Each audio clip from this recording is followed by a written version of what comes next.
आप सबको जय मसीह की।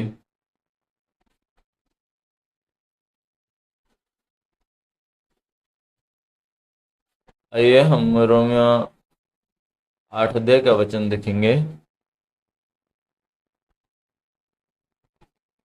41 से 39। रोमियो 8 अध्याय का 41 से 39।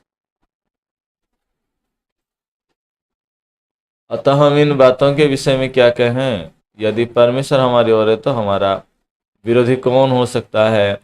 जिसने अपने निज पुत्र को भी न रख छोड़ा परंतु उसे हम सबके लिए दिया, वो उसके साथ हमें और सब कुछ क्यों ना देगा? परमेश्वर के चुने हुओं पर दोष कौन लगाएगा? परमेश्वर ही है जो उनको धर्मी ठहराने वाला है। फिर कौन है जो दंड की आज्ञा देगा? मसीह ही है जो मर गया वरन मुर्दों में से जी भी उठा और परमेश्वर के दाहिनी ओर है और हमारे लिए निवेदन भी करता है। कौन हमको मसीह का प्रेम से अलग करेगा? या क्लेश या संकट या उपद्रव या अकाल या नंगा या जोखिम या तलवार? जैसा लिखा है, तेरे लिए हम दिन भर घात किए जाते हैं, हम वध होने वाली भेड़ों के समान गिने गए हैं। परंतु इन सब बातों में हम उसके द्वारा जिसने हमसे प्रेम किया है जयवंत से भी बढ़कर हैं। क्योंकि मैं निश्चय जानता हूँ कि ना मृत्यु ना जीवन ना स्वर्गदूत ना प्रधानताएं ना वर्तमान ना भविष्य ना सामर्थ ना ऊंचाई ना गहराई और ना कोई और सृष्टि हमें परमेश्वर का प्रेम से जो हमारे प्रभु मसीह यीशु में है अलग कर सकेगी।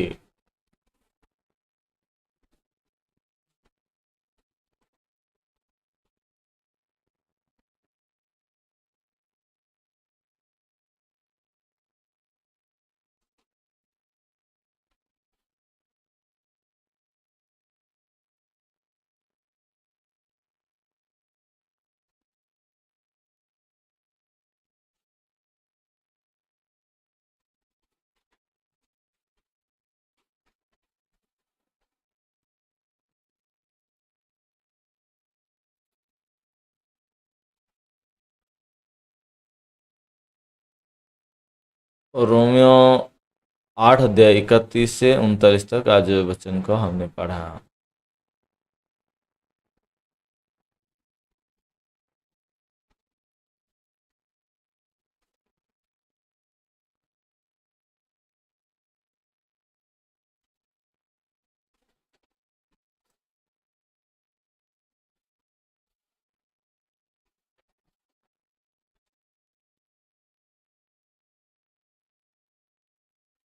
और पिछले में 4 को अमेरिका से लौट कर आया और वहाँ क्वारंटाइन में रह के अभी आपको सामने में खड़ा हूँ और आपको मिल पा रहा हूँ, इसलिए मैं बहुत बहुत धन्यवादित हूँ। इसलिए मैं सोचता हूँ कि पहले आपको क्या बताऊँ।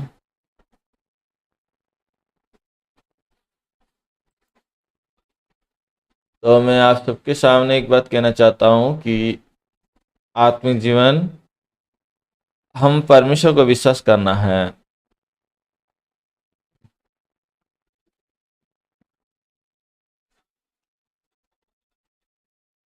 अगर हम में से कोई भी अगर उद्धार ना पाए होते तो कोई भी परमेश्वर को विश्वास ना करते।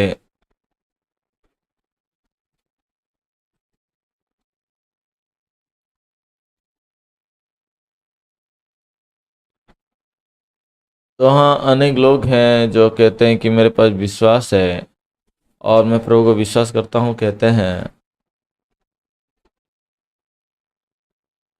लेकिन आपके जीवन में विश्वास के विषय में लेकर आपका मन में अगर स्वतंत्र मन नहीं है,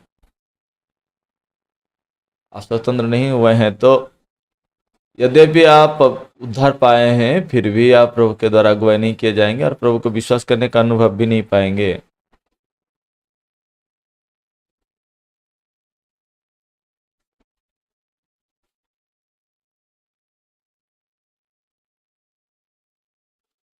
प्रभु को विश्वास करने का विश्वास अति सरल है, लेकिन लोग साधारणतः ऐसा विश्वास नहीं करते हैं। ज़्यादातर वो आने की बातों को लेकर सोचते हैं। विश्वास के लिए अपने आप को इनकार करना पड़ेगा, अपने सोच को फेंकना पड़ेगा, अपना मन को इनकार तो करना पड़ेगा, मन को तोड़ना तो पड़ेगा।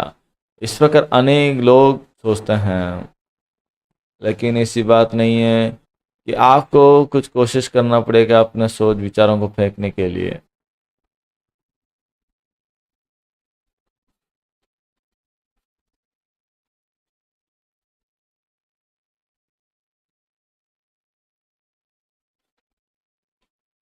तो आज अगर ये जो रोमियो 8 पढ़े हैं उसके जरिए मैं बताना चाहता हूँ कि कैसे प्रभु को विश्वास करना है। तो आज अगर इस वचन को आप पढ़ लिए हैं तो आपका मन का डायरेक्शन, मन का जो दिशा है वो प्रभु के ऊपर रहेगा। वो कैसा है और कैसे काम करना चाहता है और कैसा है उसका मन। और यदि आप परमेश्वर के विषय में आप जानना चाहेंगे तो आपके जीवन में कोई समस्या ना रहेंगी। तो वास्तव में हम कौन हैं? हम केवल धूल हैं।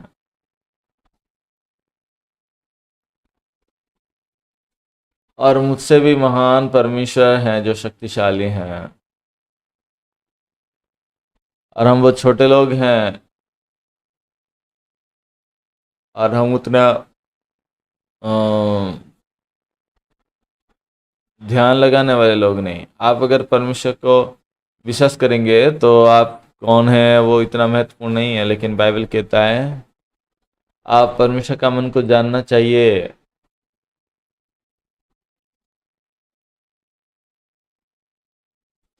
निश्चित रूप से हमें अपने आप को जानना है, परमेश्वर कौन है।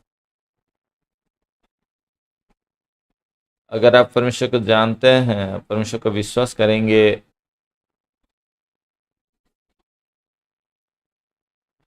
तो हमारे जीवन के द्वारा परमेश्वर अति आश्चर्य काम कर सकते हैं। लेकिन ज़्यादातर लोग जो परमेश्वर का मन को भी नहीं जानते हैं, प्रभु को भी जानते नहीं है, और यदि भी प्रभु के पास प्रभु का ज्ञान अगर भी है, लेकिन अपने अपने साथ परमेश्वर हैं, फिर भी कष्ट में, निराशा में लोग जीते हैं।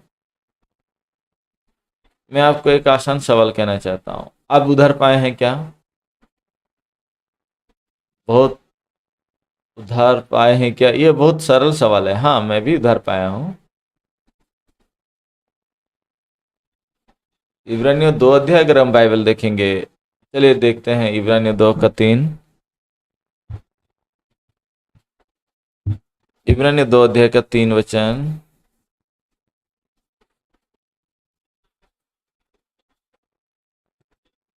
हम बहुत सरल जवाब देते हैं, इसलिए सरल रूप से ये वचनों को हम पार होके चले जाते हैं। तो इब्रानियों 2 का 3, तो हम लोग ऐसे बड़े उधार से निश्चित रहकर कैसे बच सकते हैं, जिसकी चर्चा पहले पहल प्रभु के द्वारा हुई और सुनने वालों के द्वारा हमें इनका निश्चय हुआ।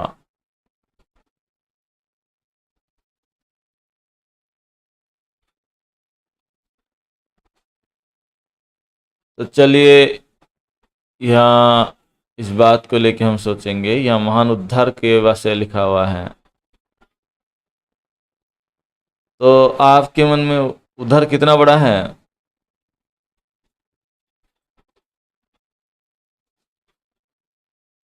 आप कह रहे हैं ना आप उधार पाए हैं, तो अपना मन को जरा सोचिए, टटोलिए। क्या आप लोग उधार पाए हैं? और आप उधार को बदल सकते हैं क्या 10 मिलियन पैसा के साथ? एक उत्तर नहीं आ रहा है। आप 1 करोड़ पैसा के साथ अपना उधार को अदल बदल कर सकते हैं क्या? तो परमेश्वर का मन में उधार क्या है?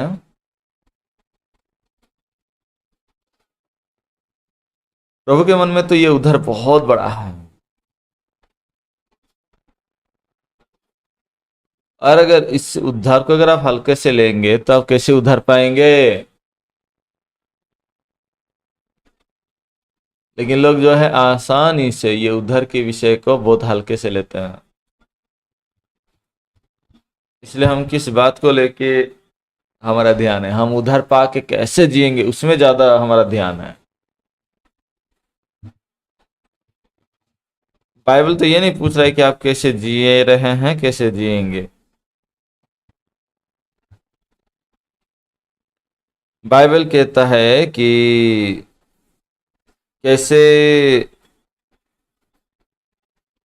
ये उद्धार महान है और उसको लेके जीना है। हमें परमेश्वर प्रेम करके अपना इकलौता पुत्र यीशु को भेजा, और यीशु क्रूस पे क्रूसार्पित होकर सारे पापों का मजदूरी को हमें दिया, हमारे लिए दिया, और वो सब कुछ जानते हैं हमारे लिए। क्या आप ये विश्वास करते हैं? क्या यह महत्वपूर्ण है आपके आत्मिक जीवन के लिए? और यही सबसे मूल्यवान उद्धार है करके। और ये उधर जो हम पाए हैं, भले ही कमी घटी है चलेगा, यद्यपि हम मूर्ख हैं तो भी चलेगा, यद्यपि हम मूर्ख हैं तो भी चलेगा। और जो कि मैं उधर पाया हूँ इतना काफी है, ये परमेश्वर का मन है। लेकिन मेरा सवाल है कि क्या आप लोग ऐसा चिंता करते हैं, क्या ऐसा सोचते हैं? क्या आप विश्वास करते हैं? क्या आप जो उधर पाते हैं, जो उधर पाए हैं, उस वो सारे समस्या का आपका समाधान कर सकता है? तो प्रभु के लिए यह महान उद्धार है, महान उद्धार है।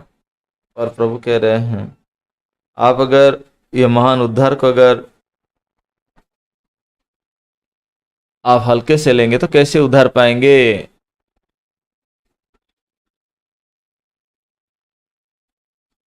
तो हम किस बात के कारण कष्ट में हैं, किस बात के कारण परेशान में हैं,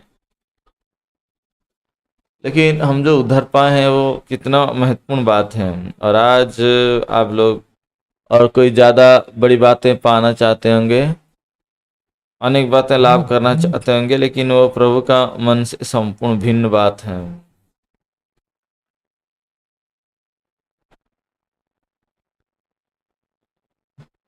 यूहन्ना 1 अध्याय का 12 पद देखेंगे।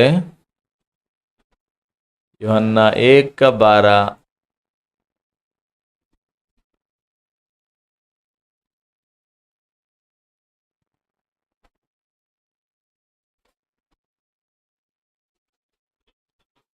परंतु जितनों ने उसे ग्रहण किया, उसने उन्हें परमेश्वर की संतान होने का अधिकार दिया, अर्थात उन्हें जो उसके नाम पर विश्वास रखते हैं।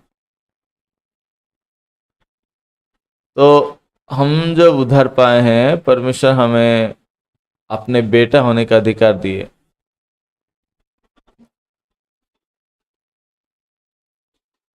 तो ये परमेश्वर का अधिकार हमें प्रभु दिए हैं कि हम परमेश्वर का संतान ठहरे, और परमेश्वर हमें शक्ति दिए हैं। आप जब उद्धार पाए हैं, इसका मतलब है कि आप कह रहे हैं कि मैं परमेश्वर का संतान हूँ। परमेश्वर आपको एक घर नहीं दिए हैं, या ज़्यादा पैसा नहीं दिए हैं। कुछ लोग हैं जो कहते हैं कि मैं उधर पाया हूँ, पर मैं क्यों इतना गरीब हूँ, काश मेरा एक बड़ा घर होता। मैं उधर पाया हूँ लेकिन मेरे जीवन में इतना कष्ट क्यों है। मैं तो उधर पाया हूँ लेकिन मेरे जीवन में क्यों कोई बदलाव नहीं है। तो यदि मैं उधर पाया हूँ, पर मैं किस वजह से मेरा जीवन में कोई बदलाव नहीं है? तो उधर पाने के बाद मेरे जीवन में बहुत व्यस्तता, उद्धार, ऐसी बातें हैं।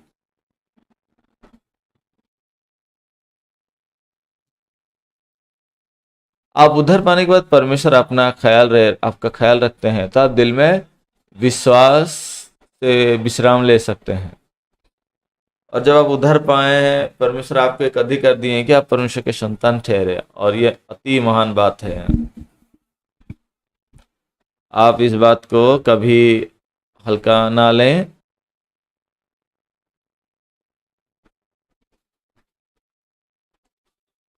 और इसे अगर हल्के से लेंगे तो आप कैसे बचाए जाएंगे? आप परमेश्वर के संतान हैं, और ये अति सरल बात है।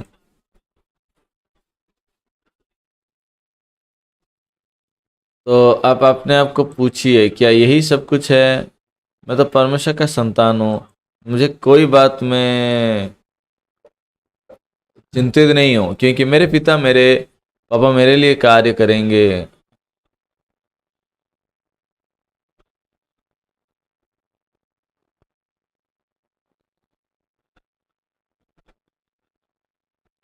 तो ये वचन जो हमें कहा गया था वो हमारे मन को आनंद और खुशी से भर देगा।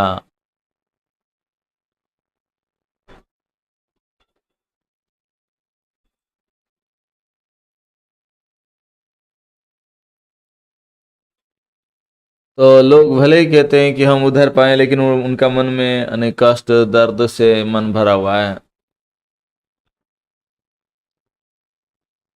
तो मेरे कहने का मतलब, ये उधार का जो मूल्य है आपका मन को संपूर्ण रूप से कब्जा नहीं कर पा रहा है, अधिकार नहीं कर पा रहा है। यानी कि मेरे मन में जो उधार का जो शक्ति है उसका अधिकार मेरे लिए अलग है। परमेश्वर के लिए तो ये उधार बहुत बड़ा उधार है, लेकिन हम उधार को दरकिनार कर दे के हम कहते हैं, हम कह सकते हैं कि हाँ मैं तो उधार पाया हूं ना, मुझे उससे और बढ़कर अन्य चीजों को दो। लेकिन प्रभु ऐसा नहीं कहते हैं।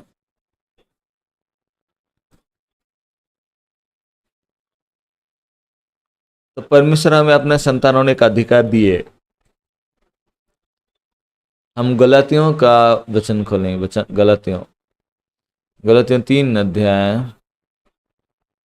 गलातियों 3 अध्याय 26।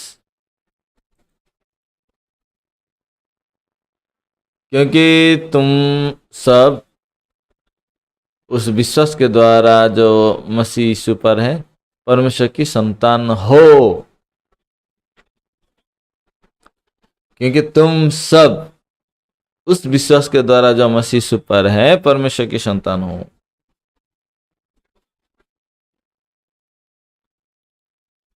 और तुम में से जितनों ने मसीह यीशु में बपतिस्मा लिया है उन्होंने मसीह को पहन लिया है। 27 वचन। फिर 28। अब ना यहूदी रहा और ना यूनानी, ना कोई दास ना स्वतंत्र, ना कोई नर ना नारी, क्योंकि तुम सब मसीह यीशु में एक हो। 29 सब मिलके पढ़ेंगे। और यदि तुम मसीह के हो तो अब्राहम के वंश और प्रतिज्ञा के अनुसार वारिस भी हो।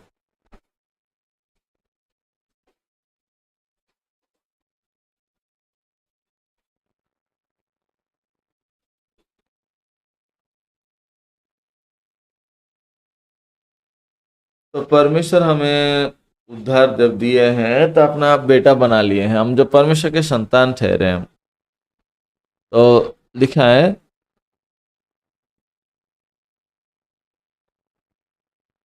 क्योंकि तुम अब सब उस विश्वास के द्वारा जो मसीह यीशु पर है परमेश्वर की संतान हो। तो परमेश्वर का सब कुछ आपका है, आप संतान हैं, आपका आप वारिस, आपका वारिस है।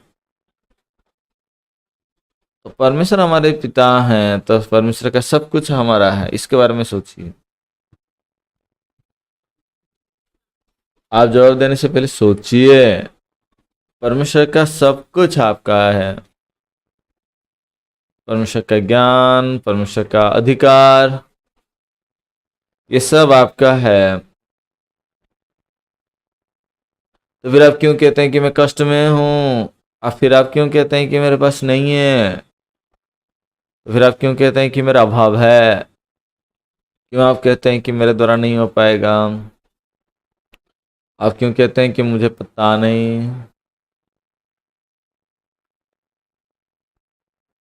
हम आराम से हम अपना सोच की बात कह देते हैं बिना सोचे समझे। हम परमेश्वर के संतान हैं। यदि मुझे पता नहीं है तो परमेश्वर के ज्ञान को इस्तेमाल कर सकता है ना। मेरे पास नहीं है तो परमेश्वर कह रहे हैं कि वो अपना ज्ञान मुझे देंगे। आप अगर कष्ट में हैं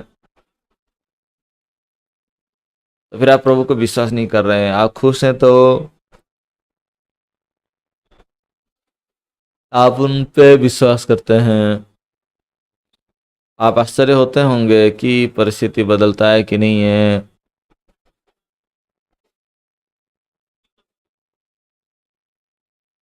तो इसलिए हम जब इस परिस्थिति पे ध्यान लगाते हैं तो हमारा आत्मिक जीवन ऊपर नीचे होता है। कभी कभी तो मन ऐसा होता है कि आप सुसमाचार के लिए जीने का मन है, कभी कभी आप सोचते हैं कि मैं क्यों इस रास्ते पे चल रहा हूँ। हमारा मन इस प्रकार परिस्थिति के अनुसार दिन में कितने बार बदलता है, क्योंकि हम परमेश्वर को विश्वास नहीं करते हैं। यदि भी हम परमेश्वर को विश्वास करेंगे,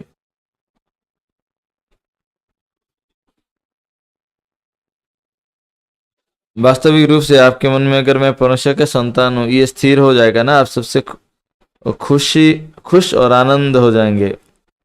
अब 4 अध्याय का एक वचन देखिए, गलातियों 4 अध्याय का एक वचन।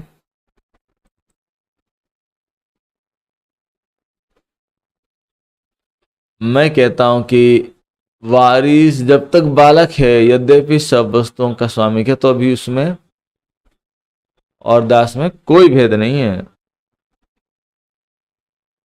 आप उधर पाए हैं, आप वारिस हैं, परमेश्वर के वारिस हैं और परमेश्वर का सब अधिकार पाने के लोग हैं आप। लेकिन आप जब विश्वास नहीं करते हैं तो आप दास के समान जिएंगे। विश्वास करेंगे तो सारी चीजों का मालिक का जीवन जिएंगे, आप विश्वास नहीं करेंगे तो आप दास होके जिएंगे। यद्यपि आप पुत्र हैं, संतान हैं, वारिस हैं, फिर भी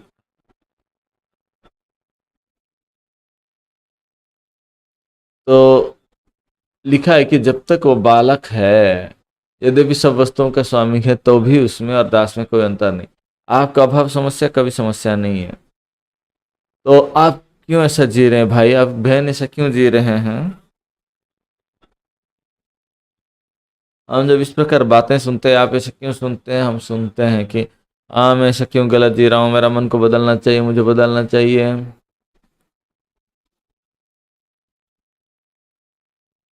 और मेरा मन हमेशा क्यों डगमगाता है, क्यों मेरा मन ऊंचा नीचा होता है? आप आसानी से ऐसा सोच रहे हैं, लेकिन बाइबल क्या कहता है? क्यों हम डगमगाते हैं? क्योंकि हम परमेश्वर के संतान हैं। लेकिन हम जब इस सत्य को विश्वास नहीं करते, हम बारिशें करके, तो हमारा वास्तविक ये सच्चाई को विश्वास नहीं करते हैं, तो हम सारे समस्या का सामना करते हैं। प्रभु जब हमारे लिए कर पा रहे हैं तो क्या समस्या है? लेकिन हम दास के जैसा जी रहे हैं। दास का मतलब कौन है? जो अच्छे से करना पड़ेगा, मैं अच्छे से करूंगा।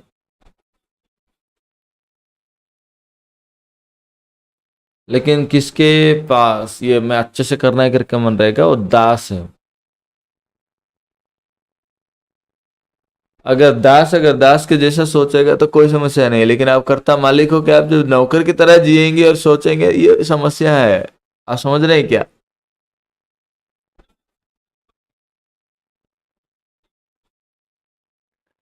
पास्टर जब मुझे विश्वास में जब अगुवाई कर रहे हैं,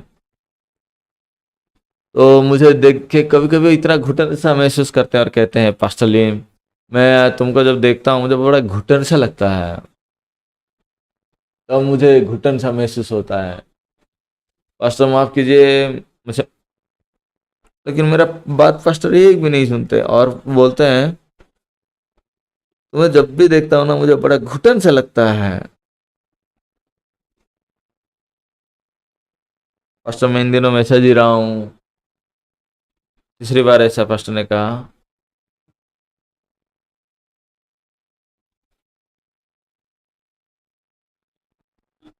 पास्टर बोले कि मैं तुम्हें जब देखता हूँ, तुम अगर जान पाते कि कितना महान है, तुम कितना महान, अगर ये जान पाते कितना अच्छा होता।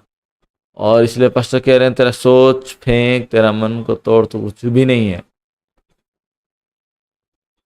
तो ऐसा नहीं बोलते हैं, लेकिन वो उस दिन का है। मैंने कहा पास्टर मैं तो पढ़ा लिखा नहीं किया हूँ, इसलिए तुम्हें जब देखता हूँ मुझे घुटन सा महसूस होता है। और तो आप अगर जान पाते आप महान है तो कितना महान होते। मैं अगर चर्च में बताऊं कि मैं महान हूं, तो चर्च में सब बोलने से मेरा मन कितना ऊंचा हो गया सब, है ना? लेकिन मैं यदि सोचने लगा कि मैं महान हूं, तब मेरा स्त्री बताएगी महान, तो महान हो,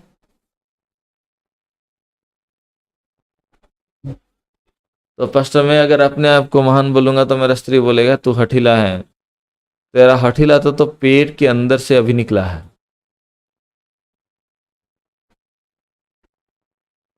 तो पास्टर्स मीटिंग में अगर जाके मैं कहूंगा मैं महान पास्टर हूं, तो लोग पास्टर लोग जो छोड़ेंगे नहीं। किसने कहा महान? महान किसने कहा? किसने मुझे मैं महान करके नहीं बोल रहा, लेकिन मैं अगर खुद को महान बताऊंगा तो और ये देख के, अपने आप को देख के हम हम नहीं समझ पा रहे हैं कि मैं उधार पाके कितना महान आदमी हूँ। लेकिन कभी मैंने सोचा नहीं था ऐसा। मैं शिक्षित नहीं हूँ, कुछ बात पता नहीं है।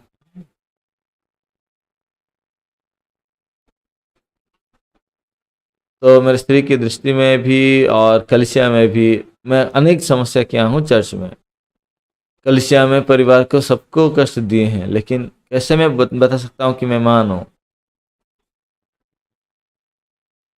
लेकिन हमारे क्वायर टीम जो है उनके प्रति हम आश्चर्य हो रहा हूँ कि हमेशा वो कहते हैं कि हम वर्ल्ड बेस्ट क्वायर हैं। लेकिन आप लोग, जब मैं देख रहा हूँ आप लोगों से मैं कॉपी कर रहा हूँ। आप लोग जब कह रहे हैं कि हम वर्ल्ड के best tenor, world best soprano, world best choir करके जब वो बोल रहे हैं, हम आमीन कहते हैं। लेकिन जब हमें कहा जाएगा वर्ल्ड बेस्ट पास्टर बोलो तो कोई स्वीकार नहीं करेगा। मैं कभी कभी सोचता हूँ कि मैं गलत रास्ते पे पढ़ने लगा क्या हूँ।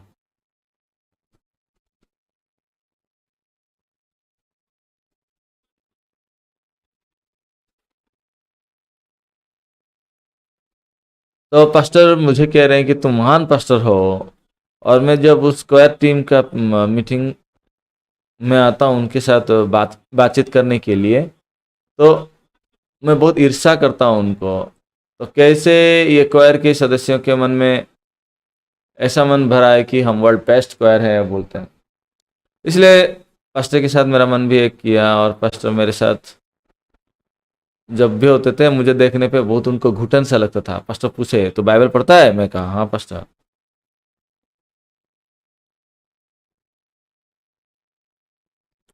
तो पास्टर पूछे तुम्हारे बाइबल में यूहन्ना का पुस्तक है क्या? पास्टर आपका मेरा बाइबल समान है यूहन्ना का पुस्तक।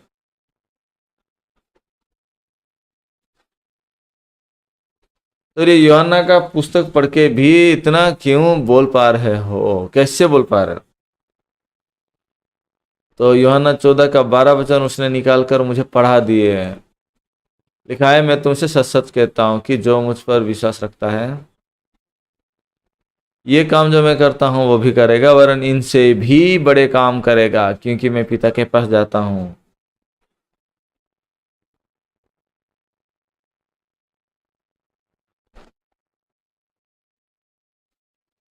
फिर सत्य सच में तुम्हें कहता हूँ, जो कोई मुझ पर विश्वास करेगा, तो ये काम जो मैं करता हूँ वो भी करेगा, वरन इनसे भी बड़े काम करेगा। पास्टर मुझे बाइबल पढ़ के पूछे क्या तुम मानो?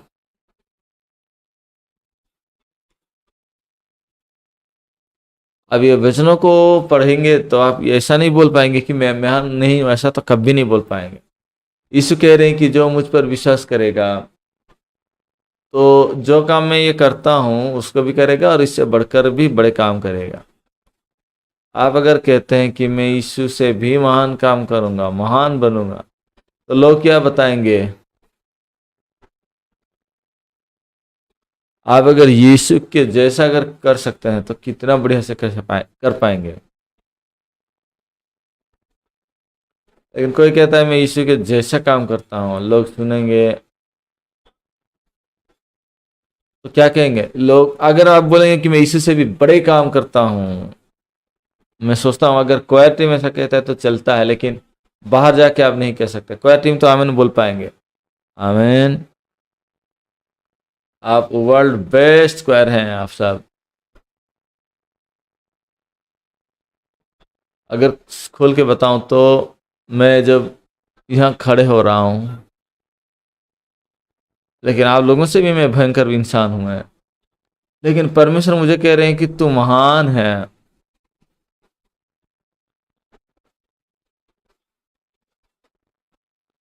अगर कुछ बात को मैं अगर अच्छे से कर पा रहा हूं और मैं महान हूं,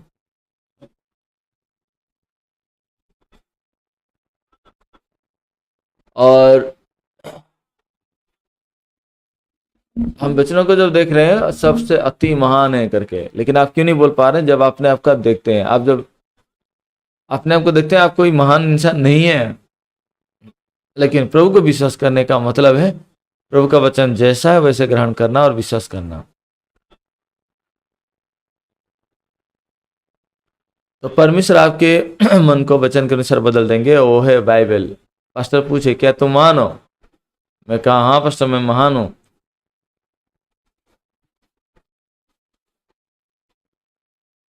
तो पास्टर ने कहा कि तुम जब भिन्न भिन्न देश में जाओगे और माइंड एजुकेशन करोगे, तो राष्ट्रपति को मिलो और राष्ट्रपति को बोलो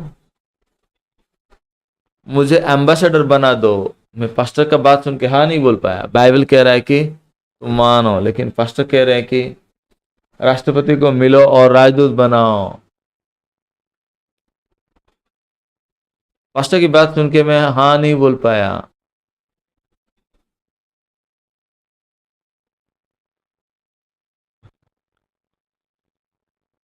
तो मैं जब पास्टर का बात सुना, इससे जितना काम किए उनसे भी बड़े काम हम कर सकते हैं। मैं तो महान बोल तो दिया, लेकिन मुंह में मुस्कुरा था मैं मन में। और बाइबल में जब हम देखते हैं विश्वास से हाँ बोल देना आसान है, लेकिन ये वचन को जब मेरे जीवन में इस्तेमाल करने के लिए वचन को लाता हूँ, ये मैच नहीं हो रहा है।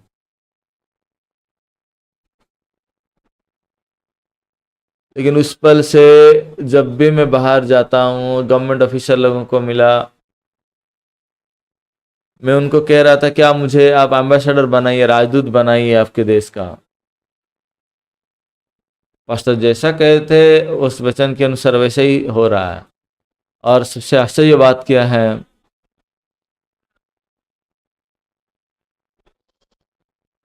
तो हम जो उद्धार पाए हैं उसका कीमत बहुत मान है। आप जब परमेश्वर के संतान हैं,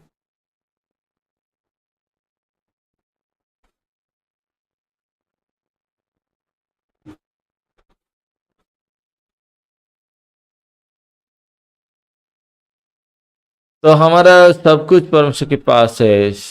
तत्व ज्ञान, सब विश्वास, सब कुछ है। और आपके मन में अगर ये विश्वास ना होता, आप सब नौकर की तरह जीवन जिएंगे।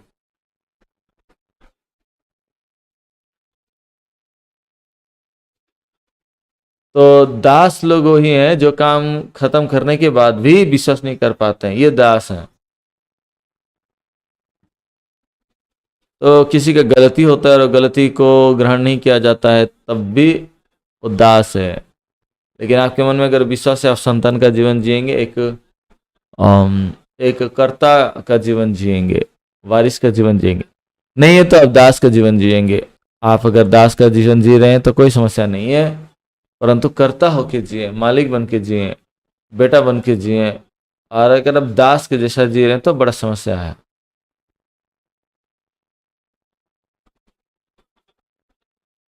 इसलिए प्रभु कह रहे हैं कि तुम्हारा सोच को संपूर्ण फेंक दो।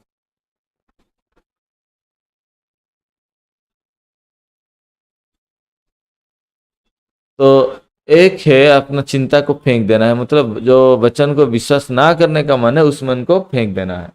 मैं दास नहीं हूं, मैं करता हूं, मैं मालिक हूं, मैं वारिश हूं। और आप जब उद्धार को पाते हैं और परमेश्वर जब आपको शक्ति दिए हैं बिना कोई शर्त से, आप दूसरा सामुएल में महीबसत का कहानी आप सुने हैं ना।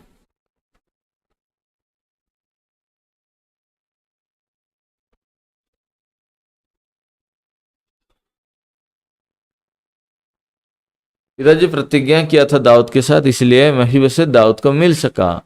और दाऊद उसको शक्ति दिया अन्य राजकुमारों के समान आके भोजन करें। वर्तमान महीबसत राजा के साथ भोजन कर रहे हैं, लेकिन उस समय उसके मन में क्या मन था? हे प्रभु मैं कौन हूं जो मरे हुए कुत्ते के ऊपर दृष्टि आप डालता है? मैं तो साउल का पोता हूं, मैं तो श्रापित होने के योग्य हूं। इस प्रकार मन को रखियो, दाऊद को मिल रहा है। और इसलिए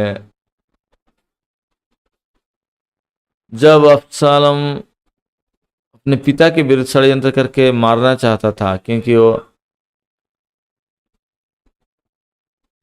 तो अपने परिवार को छोड़ के वो जा नहीं सके। यदि वे यरूशलेम में निवास की थे, लेकिन ना नहा रहे थे, ना सवाई करते थे, ना नाखून काटे थे। दाऊद और अब्सालोम जब एक दूसरे से लड़ रहे हैं तो दाऊद इंतजार कर रहे हैं अपने घर में, उसका इंतजार करो। अब्सालोम मर गया, लेकिन दाऊद फिर से वो राज्य को अपना लिया। फिर दाऊद लौट के आते हैं, तुम्हारा और मेरा क्या संबंध है? तो उस समय दाऊद पूछते हैं मफीबोशेत को लौटते हुए, आप क्यों मेरे साथ नहीं गए? तो मफीबोशेत कहता है, आपका सेवक सिबा हमें धोखा दिया, मैं तो मरे हुए कुत्ता के जैसा हूं, लेकिन आप मुझे क्यों ताकते रहते हैं? तब दाऊद मफीबोशेत को कह रहे हैं, अब पुनर्बार फिर अपनी बात क्यों कहते हो?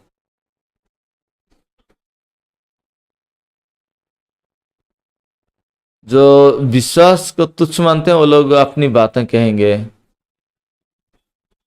और यह सत्य है कि लोग इसी मार्ग पे चलेंगे। इसलिए नहीं कि आप गलत बोल रहे हैं,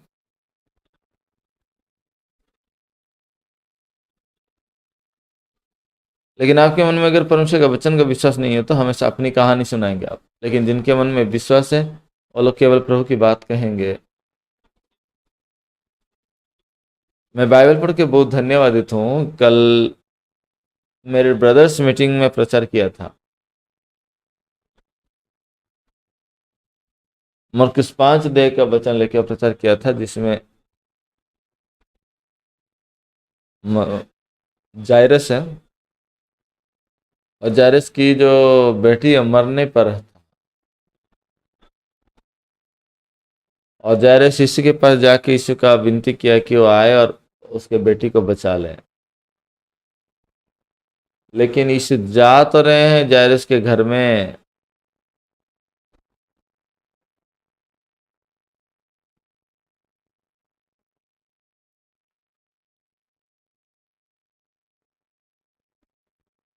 और वर्तमान स्त्रियां यीशु के पास आए हैं और यीशु का वस्त्र छूकर भी चंगाई पाए हैं।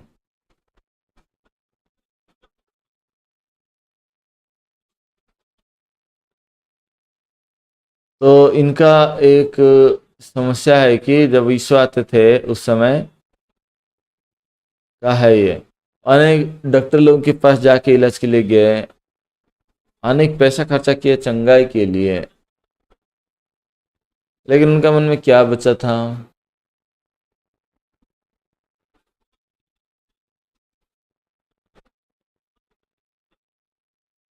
तो वचन में लिखा है कि जब उसका सारे पैसा खर्चा हो गया तो बर्बाद हो गया, मरने पर था, तब वो यीशु के बारे में सुना, यीशु आने की बात सुनाओ, और ऐसा मन दूसरे बेटे को मिला। और यदि मैं जाके यीशु का मन को छूंगा और मैं अगर उनको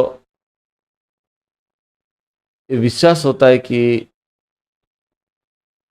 तो वो विश्वास उसको ऐसा बनाया कि वो जाएंगे और यीशु का वस्त्र छुएंगे। हमारा कलीसिया सच में महान कलीसिया है।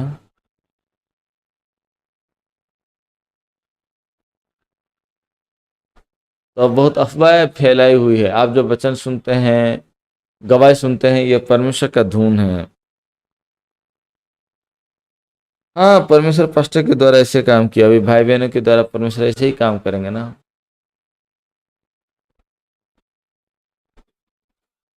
तो आप लोग बस मत सुनिए, आप सुनिए, जानिए, और प्रभु आपका पिता है जो हमारा कलीसिया को हमें मदद करते हैं। जो परमेश्वर पास्टर छुपार के हैं वो परमेश्वर मेरा परमेश्वर है। हमारा परमेश्वर कोई भिन्न प्रभु नहीं है, हमारा पिता अलग पिता नहीं है। एक दिन सुबह 4 बजे पास्टर मुझे फ़ोन किए और फ़ोन को देखा रिंग होते हुए।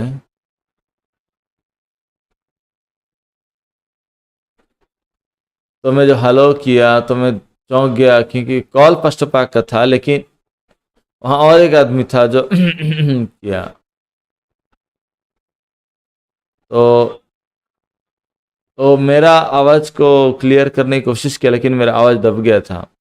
तो पास्टर बोल रहे, पास्टर मैं मिंचली हूँ, नमस्कार बोले। तो फिर पास्टर कहे कि क्या इन दिनों में तुम लंगड़े को चलाते हो कि नहीं हो?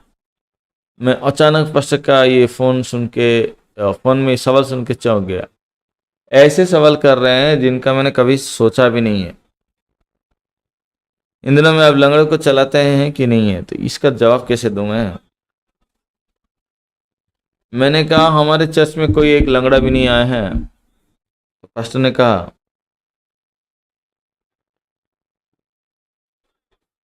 जब छोटे लड़के आएंगे उनको तुम हाथ उठा के खड़ा कर देना, ठीक है? और फिर वो फिर फोन रख लिए।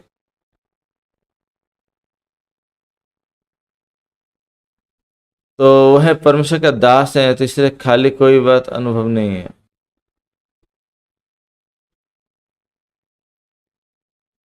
तो वो बच्चन का शिक्षा हमें दे रहे हैं, और मैं कभी ये नहीं सोचता हूँ कि कभी लंगड़ा को चंगा दे पाऊंगा। यूहन्ना 14 का 12 तो साफ साफ कहता है,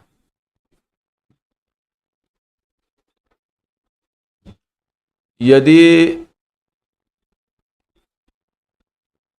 यदि तुम मेरी बात को विश्वास करोगे तो जो काम मैं ये सब करता हूँ उसको भी करेगा और उससे भी बड़े काम करोगे। लेकिन मैं दास की तरह जी रहा हूँ, मुझे करना है, मुझे करना है। हाँ, किम बहन के जैसा मैं कैसे कर सकता हूँ? भाई लिम के जैसा मैं कर सकता हूँ? मेरे पास विश्वास नहीं है उनके जैसा जीने के लिए, मैं उनके जैसा जी नहीं सकता। तो आप नहीं कर पा रहे हैं इसलिए नहीं हो रहा है, ऐसी बात नहीं है। आप विश्वास नहीं करते हैं इसलिए नहीं हो रहा है। लेकिन आप इस बात को बहुत बढ़िया स्पष्ट से जानना चाहिए। आप नहीं कर पा रहे हैं तो विश्वास नहीं है, ऐसा नहीं है। तो मैं विश्वास कर सकता हूँ और मैं भी ये काम सब कर सकता हूँ, इसलिए लोग विश्वास नहीं देते हैं। आइए हम रोमियो 8 अध्याय जो आज मुख्य अध्याय किए थे उसमें जाएंगे।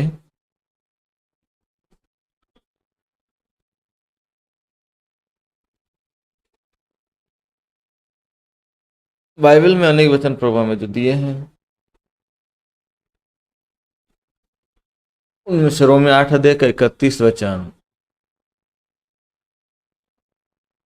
अतः हम इन बातों के विषय में क्या कहें? यदि परमेश्वर हमारी ओर है तो हमारा विरोधी कौन हो सकता है? परमेश्वर जब मेरे साथ हैं तो ईश्वर हमारे साथ हैं, सर्वशक्तिमान परमेश्वर हमारे पक्ष में है। तो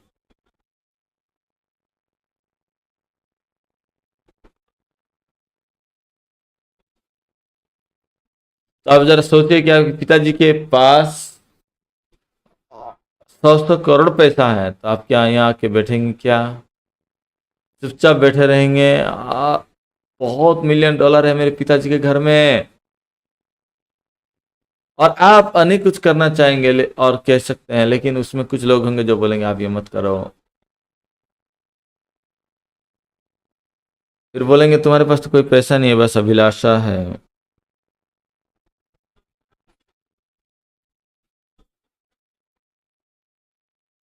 इसलिए नया काम करने का कोई महत्व नहीं है, लेकिन आप प्रभु को जब विश्वास करेंगे तो आप कितने सब काम करने को चाहेंगे। आप दौड़ना चाहेंगे, कूदना चाहेंगे, अनेक काम करना चाहेंगे। वो कह रहे हैं ना, वो आपका पिता है, वो सब कामों को आपके लिए करेंगे। आप अपने आप को देखेंगे, मैं अभावी हूँ, मैं कमजोर हूँ। तो आपका वो कमजोरियां हैं, प्रभु कमजोर नहीं है ना।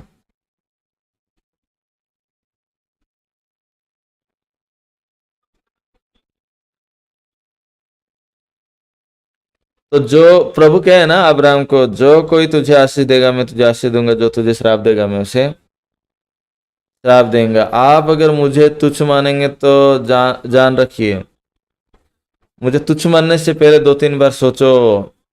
यदि तुम मुझे तुच्छ मानोगे मेरे पिता तुम्हें अभिशाप देंगे।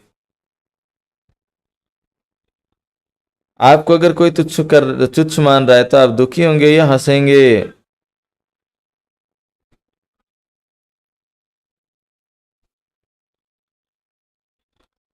तो उनका जो चेहरा है दूतों का सा चेहरा बन गया। तो मैं ये सर्विस खत्म होने के बाद तुम्हें पथराव करके मारूंगा करके लोग अगर कहते हैं तो चेहरा कैसे दूतों का बदलेगा? वैसे स्तिफानुस जो है स्वर्गीय महिमा को देखा, इसलिए स्तिफानुस के लिए मरना समस्या नहीं था।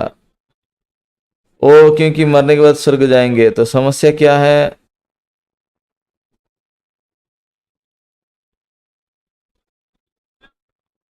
तो ये बात नहीं है कि परमेश्वर जो कह रहे हैं आपको भय मानिए, वो विश्वास दे रहे हैं क्योंकि हम ना डरें।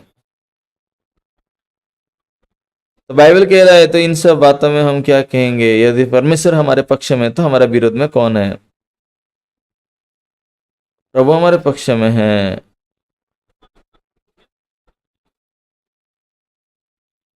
तो परमेश्वर जब हमारे पक्ष में तो हमारा विरोधी कौन है? प्रभु कह रहे हैं कि परमेश्वर हमारे पक्ष में है।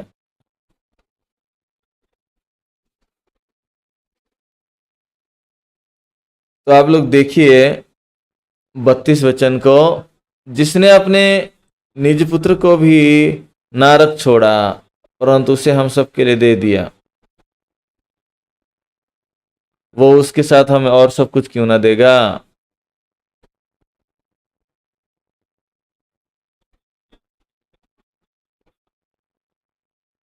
तो एक बात है जो परमेश्वर हमें देना चाहते हैं, तो कैसे हमें सब बातों को अनुग्रह से ना देंगे जो प्रभु अपने इकलौता बेटा को दिया है?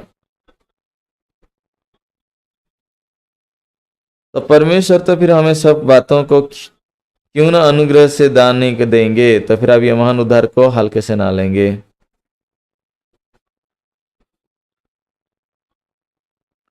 जब आप उद्धार पाए तो परमेश्वर आपके लिए सब बातें प्रस्तुत कर दिया है, और ये आश्चर्य सत्य है।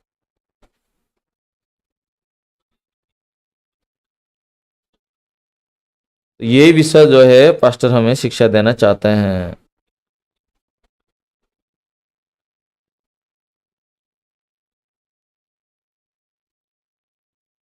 हम बहुत परिश्रम करेंगे, बहुत उद्योग रहेगा हमारा, बहुत धुन रहेगा, ऐसा पास्टर नहीं चाहते हैं। कभी कभी पास्टर कहते हैं ना कि ऐसा करो, अच्छे से जियो, क्यों ऐसे से जी रहे हो? तो पास्टर ऐसा कहते हुए लग रहा है कि हाँ ऐसा करो बोल रहे हैं पास्टर।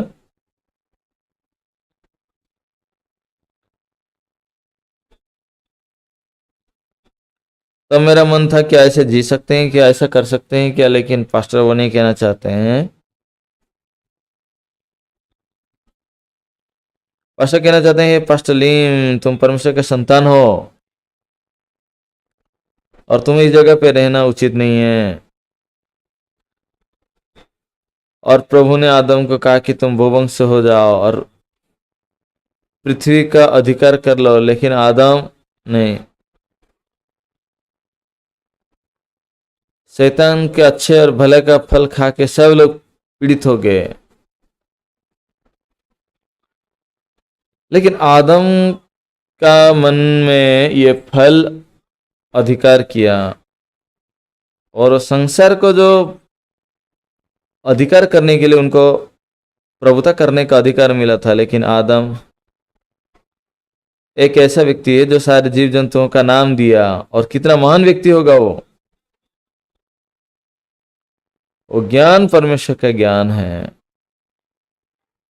जब उसने वो भले बुरे ज्ञान का पेड़ का फल खाऊंगी तो मैं ज्ञानी बन जाऊंगी। परमेश्वर तो पहले से उनको ज्ञानी बनाया है, लेकिन वो विश्वास नहीं करते कि वो परमेश्वर का ज्ञान पाया है। तो मैं ज्ञानी हूं,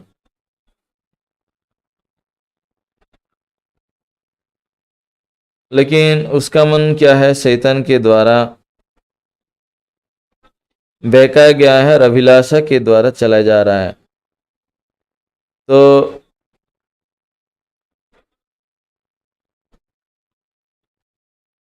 परमेश्वर हमें वचनों के द्वारा हमारे जीवन में हर एक नया बातों को पूरा कर रहे हैं, और इसका मतलब है कि हम ये महान उद्धार को पाए हैं, और परमेश्वर हमारे लिए सब बातों को प्रस्तुत किए हैं। अनेक बातें हैं जो मैं करना चाहता हूँ,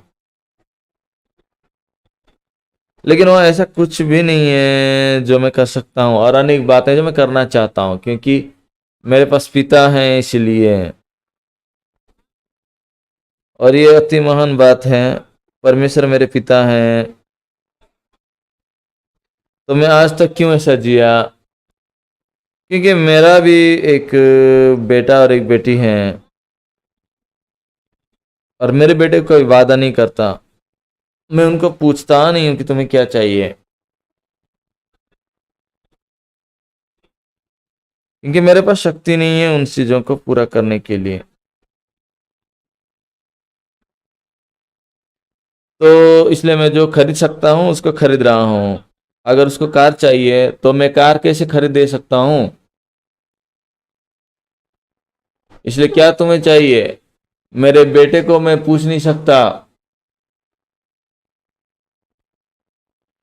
मैं उसको पूरा नहीं कर सकता, इसलिए मैं पूछता नहीं हूँ। लेकिन परमेश्वर मेरे लिए ऐसा नहीं किया।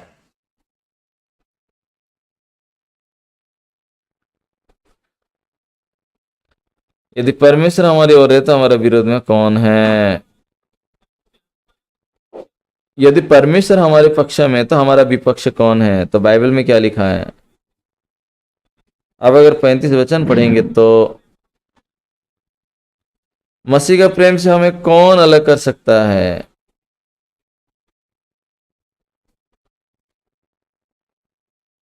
कौन हमें मसीह का प्रेम से अलग कर सकता है? क्या क्लेश या संकट या उपद्रव या अकाल या नंगाई या जोखिम या तलवार? हमारे चर्च में हमने कॉन्फ्रेंस किया। ऐसा अच्छा चेयर नहीं है जहां पे आप लोग बैठ सकते हैं।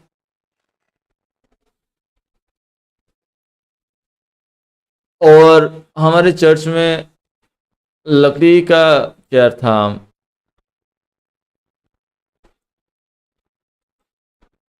एक भाई थे जो अपने दोस्त को चर्च को इनवाइट किए थे।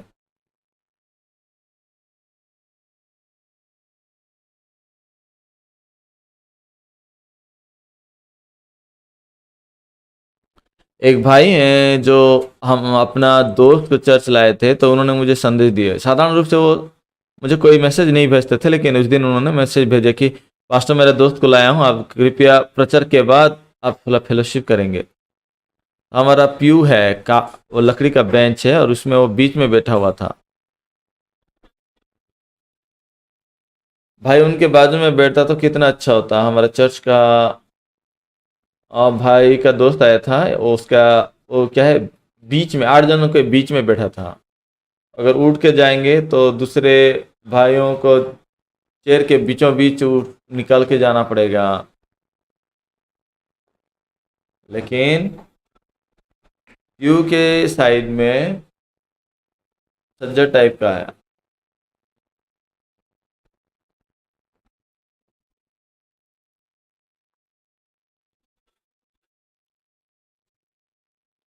तो वो उसमें तो पैर रख के वो ऊपर जा रहे थे, लेकिन पैर उनका वहां फंस गया और पैर टूट गया और हड्डी टूट गया।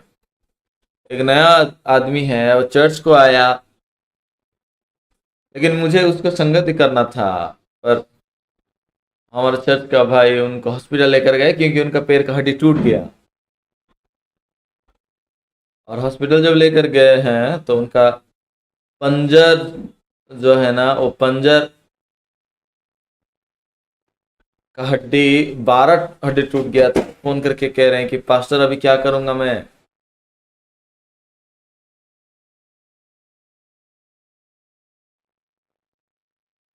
तो ये पंजर जो है 12 हड्डी टूट गया है, पसीले टूट गए 12 ठो।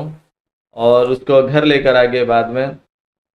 जिनका हड्डी टूट गया था, नया आदमी जो था, उसको उसका स्त्री देख के क्या कह रहा है?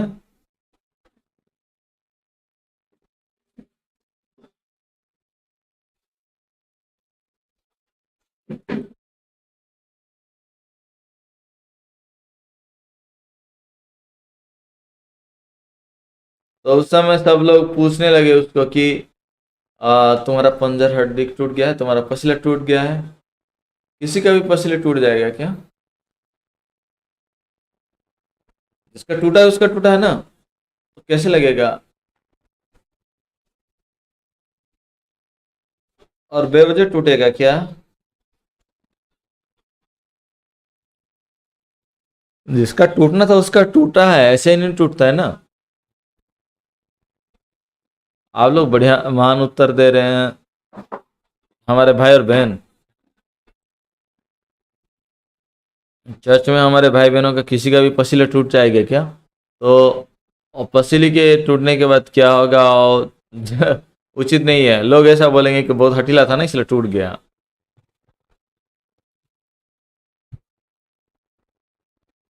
तो इस भाई के मन में भी ऐसा मन जो है बहुत दबाव डाल रहा था कि प्रेशर कर रहा था।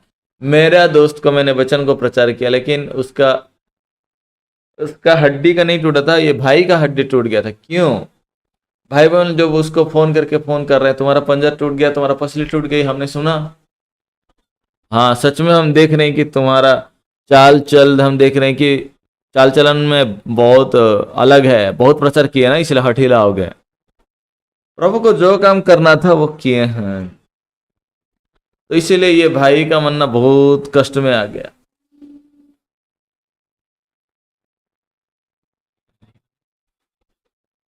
तो भाई गवाही दिया, गवाही के वक्त में मैं पीछे से, मेरा पंजर पसली टूट रहा था कि मेरा नहीं टूटा है। तो मैं ठीक इंसान हूं ना।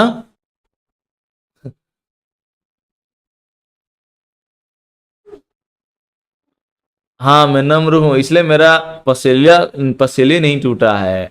वो भाई बहुत हठीला था इसलिए उसका पसेली टूट गया, ऐसा है ना। अभी यद्यपि नहीं बोल रहे हैं, लेकिन आपका मन को जरा जांच के देखिए। हाँ, मेरे विश्वास नहीं है ना इसलिए प्रभु कष्ट दे रहे हैं। मेरे पास विश्वास है तो प्रभु मुझे खुशी देंगे। ऐसी बात नहीं है। विश्वास होकर भी लोग कष्ट में रहेंगे, और विश्वास नहीं होकर भी आप खुशी से रह सकते हैं।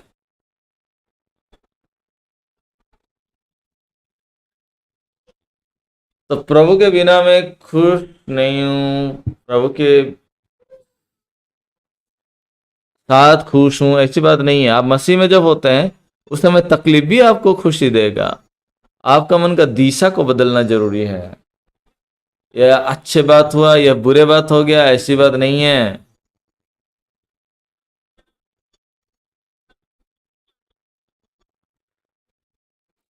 लेकिन आप में आपका मन का दिशा को प्रभु से बदलना चाहिए। बाइबल में जो है ये विश्वास का जीवन का आरंभ है। और प्रभु के अगर विश्वास करेंगे तो प्रभु आपके लिए सब बातें करेंगे।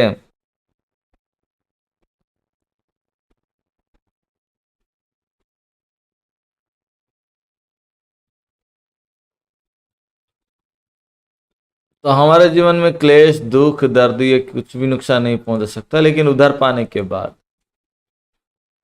अगर प्रभु का विश्वास करने का जीवन है तो हमारे जीवन में कष्ट समस्या होगा। तो हमारे जीवन को कोई संकट पीड़ा में नहीं डाल सकता। हमारे जीवन में संकट तो आ रहा है, तो सतावा आ रहा है, हमारे जीवन में व्यस्तता है, लेकिन ये सब बातें हमारे जीवन में क्यों है? क्योंकि परमेश्वर को विश्वास नहीं करते हैं, इसलिए। ऐसा है क्या? नहीं है। बाइबल क्या कह रहा है?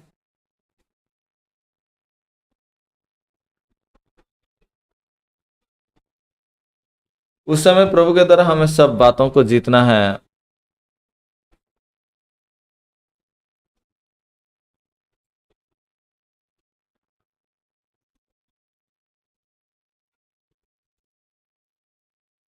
यहाँ लिखा है, परंतु इन सब बातों में हम उन उसके द्वारा जिसने हमसे प्रेम किया, हम जयवंत से भी बढ़कर है। तो परमेश्वर हमें इस प्रकार कष्टदायक परिस्थिति इसलिए दे रहे हैं कि आपको याद दिलाने के लिए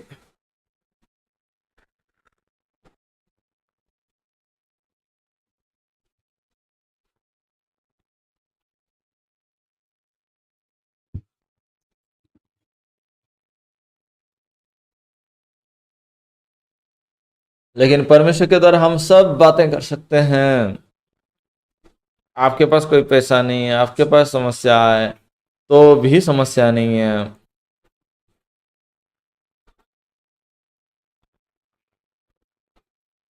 प्रभु को विश्वास न करने से बढ़कर महान बुराई क्या हो सकता है? ज्यादातर लोग जब सेवकाई करते हैं क्या सोचते हैं?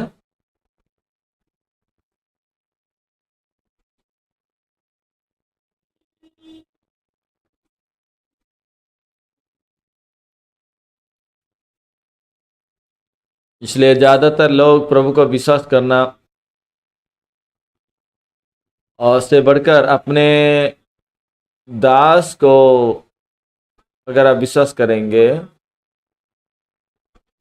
उस विश्वास के द्वारा सब लोग विश्वास के मनुष्य के रूप में बदल जाएंगे।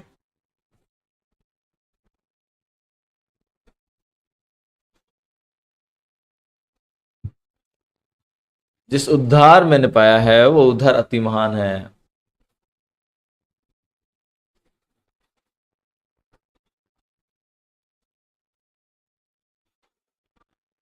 इसलिए पास्टर हमेशा कहते हैं कि क्रिश्चियन लोग महान है, मैं नहीं कर सकता इसको। ऐसा कहना प्रभु को तुच्छ मानना है। मैं नहीं कर सकता ऐसा कहना ही प्रभु को तुच्छ मानना है। और आपके मन में अगर प्रभु नहीं है तब आप ऐसे सोचेंगे। आप अगर प्रभु को विश्वास करेंगे तो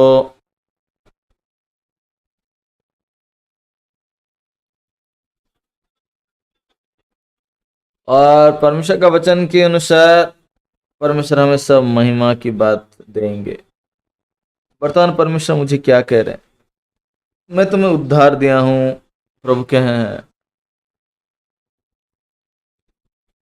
परमेश्वर ये सत्य बात को हमें सिखाते हैं। तो मैं परमेश्वर चाहते हैं कि मैं परमेश्वर को विश्वास करूं। और आपके पास जो फल नहीं है इसका मतलब ये नहीं कि वो बुरा है, लेकिन आपको याद करना है आप प्रभु को विश्वास नहीं किए हैं इसलिए फल नहीं है।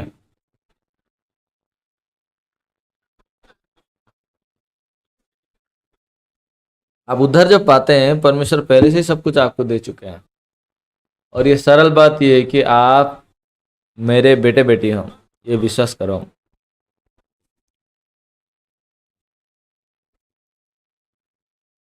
तो हम दास नहीं है, हम करता हैं। प्रभु का अनुग्रह संतान के रूप में हम जीवन जिएंगे। मैं खत्म करूंगा, ये प्रार्थना करेंगे। हमारे स्वर्गीय पिता, हम आपको धन्यवाद देते हैं, हम उधर पाए हैं प्रभु।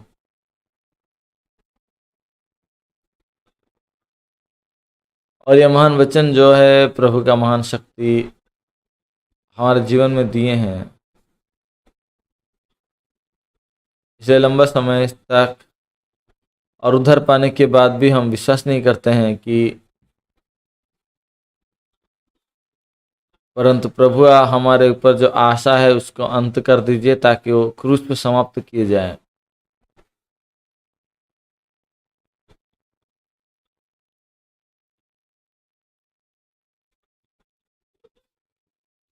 तो ये कितना धन्यवाद की बात है कि हमें उधर देने के बाद कलीसिया में हमें जीवन जीने दिया है। और कलीसिया को आशीष दीजिए, क्वायर को भी आशीष दीजिए। और हम ऐसे लोग हैं जो इन सारे देशों का हम लाभ कर सकते हैं। मैं धन्यवाद देता हूँ और हम आगे को भी और बढ़ने पाएं इसलिए प्रार्थना करते हैं। तो